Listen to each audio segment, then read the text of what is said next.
গরিবদের ঘর দিতে আমরা ওরা নয়। আজ আবাসের দ্বিতীয় কিস্তির টাকা, উপভোক্তাদের অ্যাকাউন্টে দ্বিতীয় কিস্তির টাকা। আনুষ্ঠানিকভাবে দ্বিতীয় কিস্তির টাকা দেবেন মুখ্যমন্ত্রী। তৃণমূল আমলের সামাজিক প্রকল্প বন্ধ হবে না, ক্ষমতায় এসেই ঘোষণা করেন মুখ্যমন্ত্রী। তৃণমূল জামানায় সামাজিক প্রকল্প বাংলার বাড়ি, আবাসে দ্বিতীয় কিস্তির টাকা দিচ্ছে বিজেপির সরকার। বাংলার বাড়ি দ্বিতীয় কিস্তির টাকা দিতে চলেছেন মুখ্যমন্ত্রী শুভেন্দু অধিকারী। সম্প্রতি সচিবদের একটি বৈঠকে বাংলার বাড়ি দ্বিতীয় কিস্তির টাকা দেওয়া নিয়ে প্রয়োজনীয় নির্দেশ রাজ্যের পঞ্চায়েত দপ্তরকে দিয়েছিলেন এবং পঞ্চায়েত দপ্তরকে নির্দেশ দিয়েছিলেন বাংলার বাড়ির দ্বিতীয় কিস্তির টাকা দেওয়ার আগে উপভোক্তাদের তালিকা যাচাই করার জন্য। আর সেই মোতাবেক ইতিমধ্যেই উপভোক্তাদের তালিকা যাচাই পর্ব শুরু করেছে রাজ্যের পঞ্চায়েত ও গ্রাম উন্নয়ন দপ্তর। দ্বিতীয় পর্যায়ে যে 16 লক্ষ উপভোক্তা রয়েছে তার মধ্যে নবান্ন সভাঘর থেকে প্রায় 10 লক্ষ উপভোক্তাকে দ্বিতীয় কিস্তির টাকা বাংলার বাড়ির দেওয়া হচ্ছে। দ্বিতীয় কিস্তির টাকা হিসাবে 60,000 টাকা দেওয়া হবে বাংলার বাড়ির দ্বিতীয় কিস্তির টাকা হিসাবে। নবান্ন সূত্রে জানা যাচ্ছে দ্বিতীয় কিস্তির টাকা দেওয়ার আগে বাংলার বাড়ির উপভোক্তাদের যে তালিকা যাচাই করা হয়েছে সেখানে প্রায় 12,000-এরও কাছাকাছি নামের তালিকায় অসঙ্গতি পাওয়া গেছে, তাদের আপাতত বাদ রাখা হচ্ছে। পাশাপাশি প্রথম কিস্তির টাকা পাওয়ার পর যারা লিন্টন পর্যন্ত কাজ করেছেন তাদেরকেই দ্বিতীয় পর্যায়ের এই 60,000 টাকা দেওয়া হচ্ছে। নবান্ন সভাঘর থেকে তারই আনুষ্ঠানিক সূচনা করবেন মুখ্যমন্ত্রী শুভেন্দু অধিকারী। ক্যামেরায় কাঞ্চন ভৌমিকের সঙ্গে সোমরাজ বন্দ্যোপাধ্যায়, নিউজ 18 বাংলা, কলকাতা। অবৈধ কাস্ট সার্টিফিকেট বাতিলের প্রক্রিয়া শুরু রাজ্যের। তৃণমূল আমলে অবৈধ কাস্ট সার্টিফিকেট ইস্যুর অভিযোগ, ভুড়ি ভুড়ি অবৈধ কাস্ট সার্টিফিকেট দেওয়ার অভিযোগ। সন্দেহের তালিকায় 45,367টি কাস্ট সার্টিফিকেট। যাচাই শুরু রাজ্যের অনগ্রসর শ্রেণী কল্যাণ দপ্তরের এবং যাচাইয়ের পর ইতিমধ্যেই 135 কাস্ট সার্টিফিকেট বাতিল। 10 জেলায় সবচেয়ে বেশি সন্দেহজনক সার্টিফিকেট। কোন কোন জেলা আপনাদের জানাই, মুর্শিদাবাদ, মালদা সহ 10 জেলায় সন্দেহজনক সার্টিফিকেট সবচেয়ে বেশি এই জেলাগুলিতেই। সন্দেহভাজনদের শুনানিতে ডাকা হবে নবান্ন সূত্রে, এমনটাই খবর।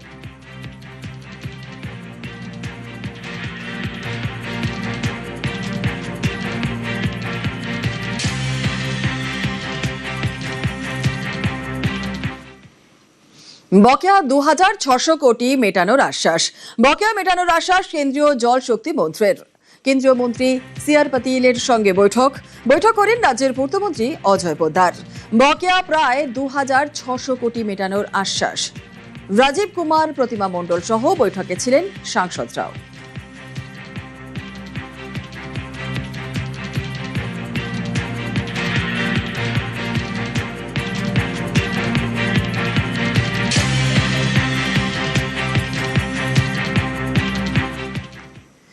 দিল্লিতে নরেন্দ্র মোদী, সুখেন্দু শেখর রায়ের বৈঠক। রাজ্যসভার বিজেপি সাংসদ হিসেবে প্রথমবার প্রধানমন্ত্রীর মুখোমুখি হন তিনি। গতকাল সকালেই বৈঠক করেন তারা। সংসদে বিরোধীদের বক্তৃতা শোনার পরামর্শ দেন প্রধানমন্ত্রী। ছাত্রের মনোভাব নিয়ে সংসদে যাওয়ারও পরামর্শ দেন প্রধানমন্ত্রী, জানান বিজেপি সাংসদ। যখন সবাইকে বলছেন কি করা উচিত কি করা উচিত নয়, এগুলো বোঝাচ্ছিলেন। বলতে বলতে বললেন যে এই যে রায় সাহেব, সুখেন্দু রায়, এর বক্তৃতা আমি মাঝে মাঝে টিভিতে শুনেছি। উনি কখনো কোনো ব্যক্তি আক্রমণ করতেন না। হয়তো সরকারের নীতি সমালোচনা নিশ্চয়ই করেছেন, নিয়ম শৃঙ্খলা মেনে চলা এটা উনি করেছেন। সত্যি হচ্ছে ভারতের গণতন্ত্রের পিঠ। এই শিক্ষার জায়গাতে প্রত্যেককে এই ছাত্রের মনোভাব নিয়ে আসতে হবে, অন্যদের কথা খুব শুনতে হবে, বেশি সময় সংসদে দিতে হবে। যেমন কথা ঠিক তেমন কাজ। প্রকাশ্যে হুঁশিয়ারি, নিঃশব্দে অ্যাকশন। বিভিন্ন স্তরের 22 নেতাকে সাসপেন্ড বিজেপির। মণ্ডল সভাপতি থেকে স্থানীয় স্তরের নেতাদের সাসপেন্ড। 3 মাসে 250 বেশি নেতাকে শোকজ। তোলাবাজি, তৃণমূলের অফিস দখলের চেষ্টা, তৃণমূল কর্মীদের সঙ্গে যোগাযোগ। বিজেপি নেতা কর্মীদের একাংশের বিরুদ্ধে অভিযোগ। এবার কড়া পদক্ষেপ করল বিজেপি নেতৃত্ব।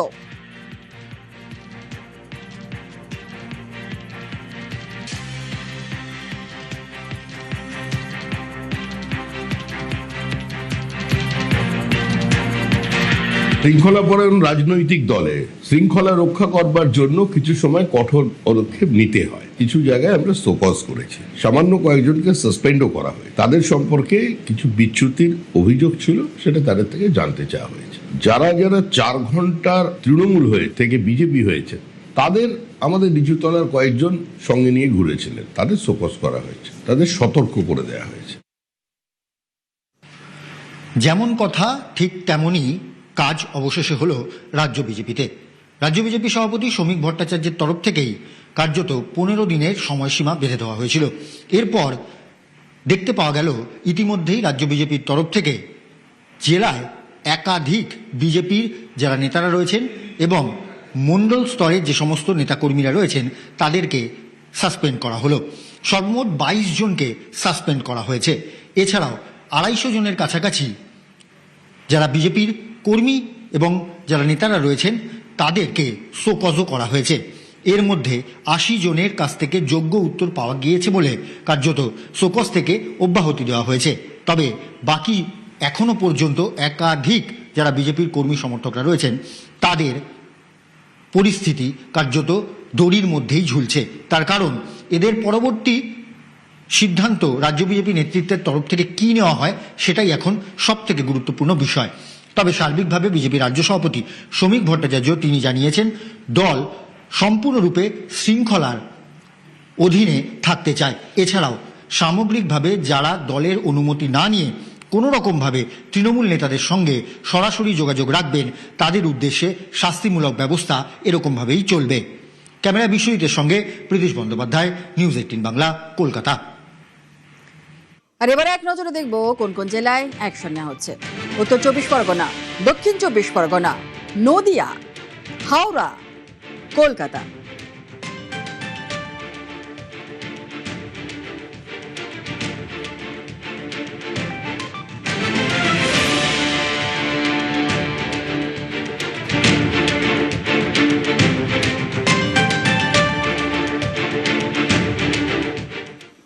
আসছি পরবর্তী খবরে। নবান্নে মুখ্যমন্ত্রীর কাছে হুমায়ুন কবির। মুখ্যমন্ত্রীর সঙ্গে নওদার বিধায়কের সৌজন্য সাক্ষাৎ। মুর্শিদাবাদের সার্বিক উন্নয়ন নিয়েই আলোচনা। নওদায় কৃষকদের জন্য শীততাপ নিয়ন্ত্রিত হিমঘরের আবেদন। ভাগীরথী নদীর ওপর নতুন সেতু নির্মাণেরও আবেদন। মুখ্যমন্ত্রীর কাছে আবেদন জানান বিধায়ক হুমায়ুন কবির। আর এই হুমায়ুনকেই তো মাসখানেক আগে উস্কানিমূলক মন্তব্য করতে দেখা গিয়েছিল। পাল্টা বিধানসভা থেকে হুঁশিয়ারি দিয়েছিলেন মুখ্যমন্ত্রী। সেই হুমায়ুনেরই এখন সুর নরম। আমি আমার রাজনৈতিক প্ল্যাটফর্ম থেকে একটা স্লিপার টান, যেটা আমি মুসলিমদের নিয়ে মাঠে নামবো বলেছিলাম, সেটা আমার রাজনৈতিক কর্মীদের, এজিওপির কর্মীদের নিয়ে মাঠে নামার কথাটা বললে আমার মনে হয় সেটা সঠিক ছিল। কাজেই মানুষ মাত্রই বক্তৃতা দিতে গিয়ে অনেকেই অনেক কথা বলেন। আমি মনে করি উনি বিধানসভায় যেটা বলেছেন সেটাও ঠিক। এখন সুর নরম, কিন্তু গত জুনে নওদার বিধায়ক সুর চড়িয়ে ঠিক কি বলেছিলেন শুনুন। আমি যেদিন ময়দানে মুসলমানদের নিয়ে নেমে যাব না, সেদিন এমন সাটা ভাঙা মাছ শুরু করব যে আপনাদের পতাকা বহন করার লোক থাকবে না। কেস ওরকম কেস আমাদের বহুবার জেল খাটা আছে। 1000 লোককে আপনি বহরমপুর সেন্ট্রাল জেলের যে আয়তন, তাতে 4700-র বেশি 4800 লোক ধরে না। লাখ লাখ লোককে রাস্তায় নিয়ে নামাবো আর সাটা ভাঙা মাছ দেবো আর জেলে যাব। পালা বদলের সরকারের আমলে হুমকি হুঁশিয়ারির দিন যে শেষ, বিধানসভায় দাঁড়িয়ে সেটা হুমায়ুন কবিরকে বুঝিয়ে দিয়েছিলেন মুখ্যমন্ত্রীও। এই যে নওদার এমএলএ যে ভাষায় কথা বলে, আপনাদের পাপের ফল বলছে 4700 জেল, তাই নাকি? আপনাকে কেমন সবক শিখাতে হয় এই সরকারের মুখ্যমন্ত্রী শেখাবে। আচরণ ভদ্র করুন, ভাষা সংযত করুন। কিন্তু সন্দেশখালীর বেতাজ বাদশা, জীবন তলার খুনি, যখন যে দল আসে সেই দলে চলে আসে। এনআইএ তোলার আগে আমাকে 4 বার মেসেজ করেছে, ক্ষমা কি করবেন না? আর আমি ক্ষমা করার কেউ নই। পুষ্পা বলেছিল ঝুঁকে গানে, এই একই পরিণতি ওই নয়দার এমএলএটার হবে যদি ভাষা সংযত না করে। ও মমতা ব্যানার্জিকে ডিল করেছে, আমাকে ডিল করেনি। আমাকে ডিল করতে হবে ওকে। এমন রাফুল অ্যাকশন নেব, বুঝতে পারবে আইনের শাসন কাকে বলে। মুখ্যমন্ত্রীর হুঁশিয়ারির পরে হুমায়ুন কবিরের বিরুদ্ধে থানায় এফআইআর হয়। থানায় গিয়ে জিজ্ঞাসাবাদের মুখে পড়েন নওদার বিধায়ক। জুনে উস্কানি আর আগস্টে সুর নরম হুমায়ুনের। আমি আমার রাজনৈতিক প্ল্যাটফর্ম থেকে একটা স্লিপার টান, যেটা আমি মুসলিমদের নিয়ে মাঠে নামবো বলেছিলাম, সেটা আমার রাজনৈতিক কর্মীদের, এজিওপির কর্মীদের নিয়ে মাঠে নামার কথাটা বললে আমার মনে হয় সেটা সঠিক ছিল। কাজেই মানুষ মাত্রই বক্তৃতা দিতে গিয়ে অনেকেই অনেক কথা বলেন। আমি মনে করি উনি বিধানসভায় যেটা বলেছেন সেটাও ঠিক।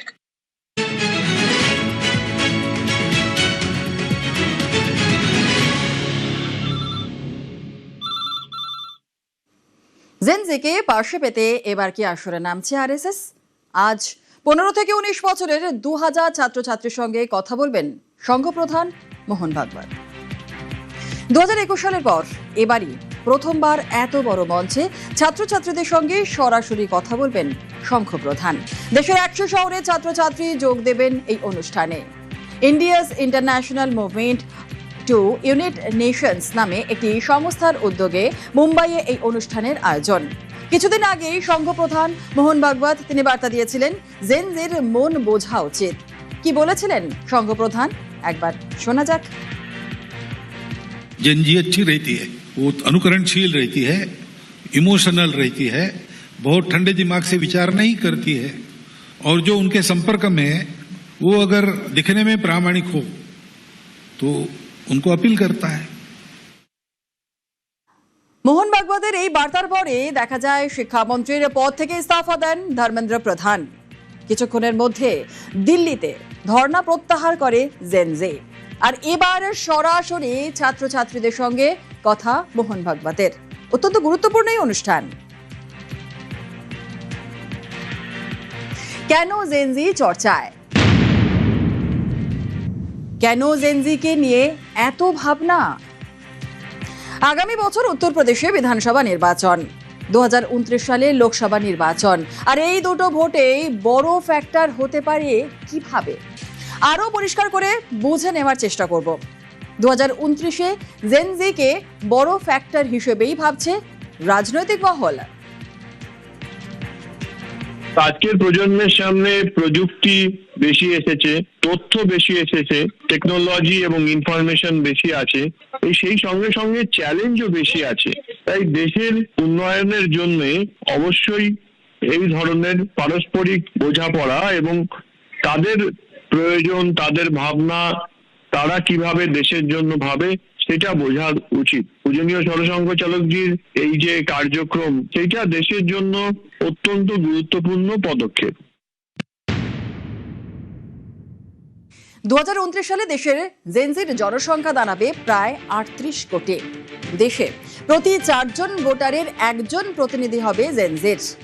18 থেকে 32 বছর বয়সী ভোটার দাঁড়াবে 25.5%। তাই কোনোভাবেই জেনজিকে বাইরে রাখার পরিকল্পনা নেই সংঘের। ফোকাসে কলেজও। আর এই জেনজির মন পেতে আসরে এবিভিপি। কলেজে কলেজে শুরু ক্যাম্পাস কর্মসূচি। নিটের প্রশ্নভাসের প্রতিবাদে বিক্ষোভ, জেন জির আন্দোলনে উত্তাল হয় দিল্লির যন্তর মন্তর।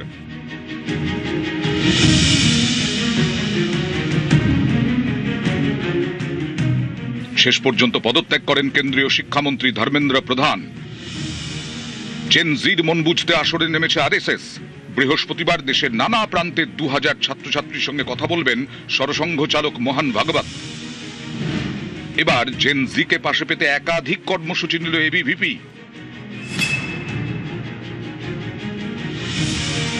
রাজ্যের কলেজে কলেজে চলছে অখিল ভারতীয় বিদ্যার্থী পরিষদের প্রচার, নেওয়া হচ্ছে অভিনব কর্মসূচি।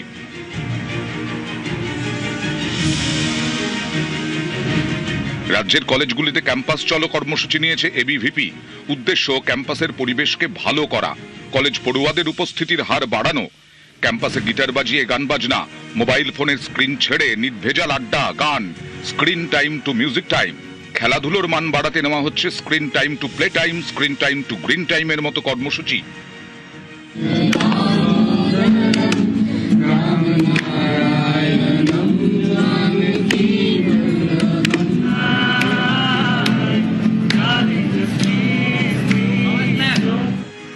রাজ্যের কলেজগুলিতে এখন ভর্তির মরশুম, সেখানে চলছে এবিভিপির সদস্য সংগ্রহ অভিযান। বিগত 34 বছর এবং তারপরে 15 বছর কোনো ছাত্র সংগঠন এভাবে ভাবেনি। বাংলার ক্যাম্পাস মানেই ছিল দলাদলি, নিজেদের মধ্যে মারামারি, অন্তর্দ্বন্দ্ব, সন্ত্রাস, দুর্নীতি, তোলাবাজি।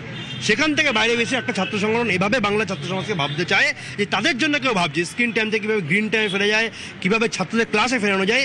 এই যে গঠনমূলক চিন্তা ভাবনা পশ্চিমবঙ্গের ক্যাম্পাসে, এটা ফেরানো এবিভিপির উদ্দেশ্য। এবিভিপির দাবি, বাম ও তৃণমূল জামানায় রাজ্যের কলেজগুলির সংস্কৃতি শেষ হয়ে গেছে। কলেজগুলি পরিণত হয়েছে রাজনীতির আখড়ায়। পালাবদলের পর কলেজ থেকে কন্ডম, মদের বোতল উদ্ধারের ছবি দেখা গেছে। এবিভিপির দাবি, এই ছবি তারা বদলাতে চায়। পলিটিক্যাল ছাত্র সংগঠনগুলো ছিল তাদের আমলে এই জিনিসগুলো হতো না। তারা আসতো, এসে বিভিন্ন পলিটিক্যাল কার্যক্রম করতো, তারপরে চলে যেত। বাট এখন আমরা চেষ্টা করছি ছাত্রীরা যাতে কলেজে এসে এই স্ক্রিন টাইম থেকে গ্রিন টাইম, বিভিন্ন খেলাধুলার মাধ্যমে, বিভিন্ন কারিকুলাম অ্যাক্টিভিটিস করে তারা যাতে কলেজে থাকে এবং পড়াশোনার সাথে সাথে তারা যাতে স্ক্রিন টাইম ছেড়ে গ্রিন টাইমের দিকেও অগ্রসর হয়, সেটা আমরা চেষ্টা করছি। কলেজে কলেজে প্রচার, কর্মসূচি, নানা উদ্যোগ। অনেকেই বলছেন এবিভিপির এই উদ্যোগ আসলে জেন জির মন ছোঁয়ার চেষ্টা। কিন্তু কেন? 2029-এর ভোটে এই জেনজি অত্যন্ত গুরুত্বপূর্ণ। কেন? কারণ এখন যারা মিলেনিয়াল আছে, অর্থাৎ যারা 1997-এর আগে জন্মগ্রহণ করেছে, সেই যারা রয়েছেন তাদেরকে ছাপিয়ে যাবে জেনজি। আরেকবার বলে দিই, মিলেনিয়াল কারা? মিলেনিয়াল হচ্ছে 1997-এর আগে যাদের জন্ম, 81 থেকে 97-এর মধ্যে হচ্ছে মিলেনিয়াল, এবং 97 থেকে 2012-এর মধ্যে যারা রয়েছে তারা হচ্ছে জেনজি। পরিসংখ্যান বলছে 2029-এ লোকসভা ভোটে দেশে জেন জির জনসংখ্যা প্রায় 38 কোটি ছুঁয়ে ফেলবে। দেশের প্রতি 3 জন ভোটারের 1 জন হবেন জেন জি। 18 থেকে 32 বছর বয়সী ভোটারের সংখ্যা পৌঁছবে প্রায় 34%। যাঁরা দেশের ভবিষ্যৎ, তাদের সঙ্গে নিয়ে চলতে চায় সবাই। সামগ্রিকভাবে যারা ছাত্রছাত্রীরা রয়েছেন তারা কিন্তু অংশগ্রহণ করছেন, এবং এখানে সক্রিয় অখিল ভারতীয় বিদ্যার্থী পরিষদের যে সদস্য হওয়ার যে প্রবণতা, সেটাও কিন্তু যথেষ্টই চোখে পড়ার মতো। ক্যামেরায় বিশ্বজিতের সঙ্গে প্রীতিশ বন্দ্যোপাধ্যায়, নিউজ 18 বাংলা, কলকাতা।